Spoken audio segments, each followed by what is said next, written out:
Halo Sobat Media, pernah nggak sih kita ngerasa kita udah doa ke Tuhan, kita udah minta ke Tuhan, tapi malah nggak dijawab sama Tuhan. Malah jawabannya ada hal lain yang membuat kita ngerasa, Tuhan ini bukan jawaban yang saya minta.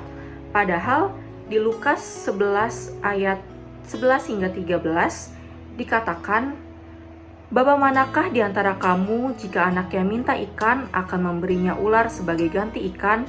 Atau jika ia minta telur akan memberinya kalajengking? Jadi, jika kamu yang jahat tahu memberi pemberian yang baik kepada anak-anakmu, apalagi Bapamu yang di surga, Ia akan memberikan Roh Kudus kepada mereka yang meminta kepadanya." Saat kita minta ke Tuhan, malah banyak rintangannya. Misalnya, kita minta hidup damai, kita minta hidup tenang, ternyata dalam kenyataannya malah banyak masalah dalam hidup kita. Terus kita minta pasangan yang tepat ke Tuhan, tapi kenyataannya malah banyak yang hilang tanpa kepastian. Atau saat kita minta masa depan yang jelas, tapi kenyataannya malah gak jelas arahnya mau kemana. Yap, dari setiap doa kita, kenapa kelihatannya kok Tuhan malah kasih kita yang gak enak? Kenapa Tuhan malah gak ngasih ke kita apa yang kita minta?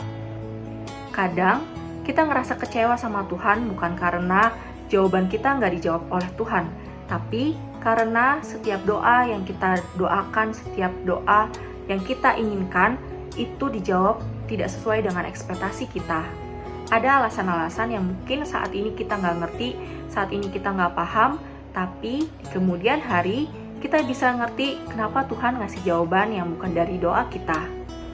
Tuhan mau ngajarin kita, Tuhan mau ngebentuk kita lewat peristiwa-peristiwa yang terjadi dalam hidup kita yang mungkin hari ini terasa pahit, terasa gak enak untuk kita lalui.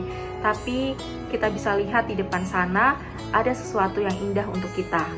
Sesuatu, kalau yang kita nengok ke belakang, kita bisa bilang, keren juga ya rencana Tuhan, ternyata saya bisa melewatinya. Ternyata apa yang saya minta ke Tuhan itu dikasih sama Tuhan lebih dari yang saya minta. Tuhan tahu yang terbaik untuk kita.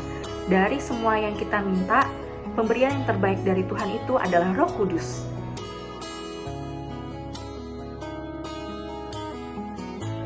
Karena Roh Kudus itu menuntun kita untuk lebih sabar, menuntun kita untuk lebih tekun dalam setiap hal yang kita lakukan, dan juga Roh Kudus memberikan kelegaan saat kita melewati hal-hal yang berat dalam hidup kita. Sebagai penutup, yang perlu kita ingat adalah Roh Kudus itu bukan hadiah tambahan, tetapi Roh Kudus itu dasar dari setiap pengabulan doa kita. Selamat merenungi dan melakukan firman Tuhan. Tuhan Yesus memberkati.